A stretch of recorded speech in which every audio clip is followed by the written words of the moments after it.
Prince Harry has just pulled the most jaw-dropping move since he left the royal chat group back in 2020. We're talking diary sharing, olive branches, and what might be the most desperate reconciliation attempt in royal history. And trust me, this story has more twists than a pretzel factory explosion. But here's the kicker. While Harry's out here playing royal chess, King Charles is giving him the silent treatment harder than a teenager who's been grounded. And William? Well, let's just say he's about as interested in peace talks as a vegetarian at a barbecue competition. Welcome back to Royal Cookies, where we serve up the juiciest royal gossip with a side of heart-wrenching humanity. Please remember to subscribe and click on the notifications bell icon, so you will be notified whenever we upload new cookies about the British royal family. Prince Harry is said to be desperate to reconcile with his family, and his latest strategy? Sharing his schedule like he's coordinating a group holiday to Mallorca. According to recent reports, the Duke of Sussex has quietly offered to share his official engagement diary with the palace. Think of it as royal coordination at its finest. Except instead of avoiding double-booking the local village fete, Harry's trying to avoid accidentally upstaging his own father while doing charity work in California. It's like when you're trying to patch things up with your ex, but instead of a simple sorry text, you send them your entire weekly agenda with color-coded categories. Tuesday, therapy session, not about you, promise. Wednesday, charity gala, definitely not trying to steal your thunder. The brilliance here is almost painful. Harry's essentially saying, "Look, Dad, I promise I won't accidentally become more popular than you on the same day. I've got spreadsheets to prove it." But here's what makes this absolutely tragic yet hilarious. This is coming from the same prince who once dressed as a Nazi to a costume party. Character development? We love to see it. Strategic thinking? Well, that's debatable. Harry claimed that the court case with his father, King Charles III, over security protection led to a cutoff in communication. The prince recently told the BBC, "He won't speak to me because of this security stuff." Now, I don't know about you, but when my family gives me the silent treatment, it's usually because I forgot someone's birthday or ate the last piece of cake. But we're talking about security lawsuits here. People. This isn't your average family WhatsApp drama. This is constitutional crisis level petty.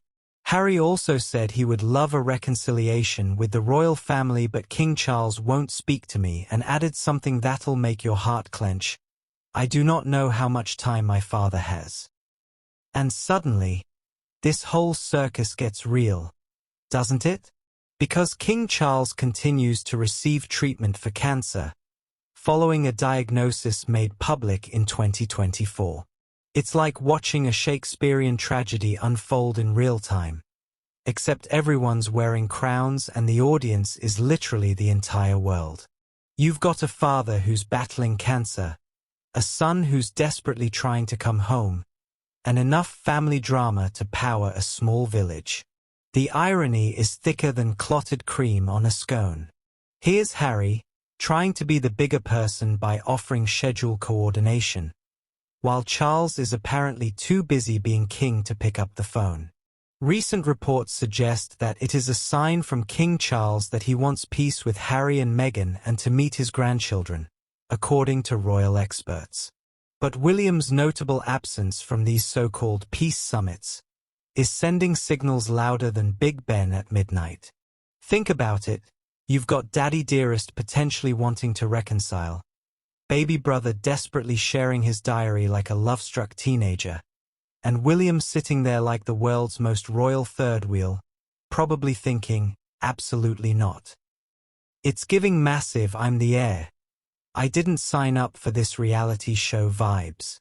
William's probably watching this whole calendar sharing scheme unfold while thinking, I've got a country to help run, and my brother's out here playing Google Calendar diplomacy. The experts are calling William's absence a potential warning shot, which is royal speak for "over my dead body will this happen without me having a say." It's like being the middle child in the world's most public family therapy session. And honestly, I get it. Imagine you're William. You've spent years picking up the slack while your brother wrote tell-all books, did Oprah interviews, and launched legal battles against the family business. Now suddenly everyone wants to play happy families because Dad's sharing his medical updates? The family dynamics here are more complex than a Christopher Nolan film. You've got Charles potentially ready to forgive, Harry desperately seeking approval, and William standing there like, have we all forgotten the Netflix documentary?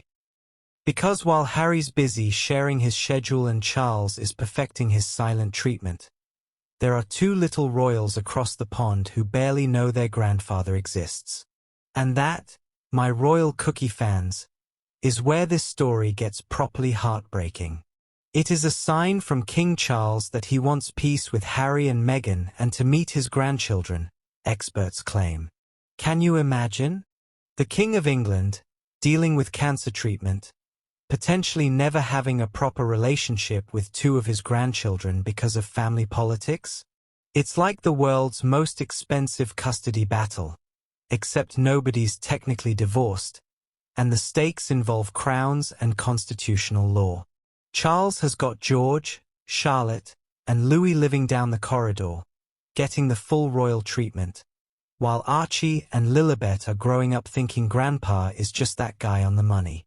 This is where Harry's desperation makes perfect sense, isn't it? He's not just fighting for himself. He's fighting for his kids to know their royal heritage.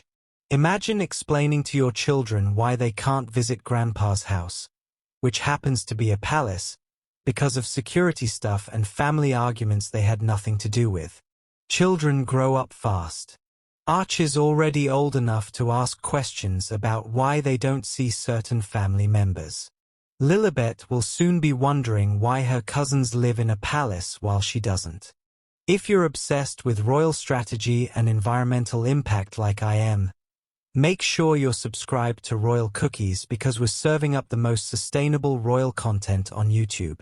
And remember, in a world full of fast fashion and royal scandals, sometimes the most revolutionary thing you can do is wear your values on your sleeve, preferably in a gorgeous shade of green. Sophie's proving that environmental activism isn't just about what you do, it's about who you become. Until next time, keep munching on those eco-friendly royal cookies.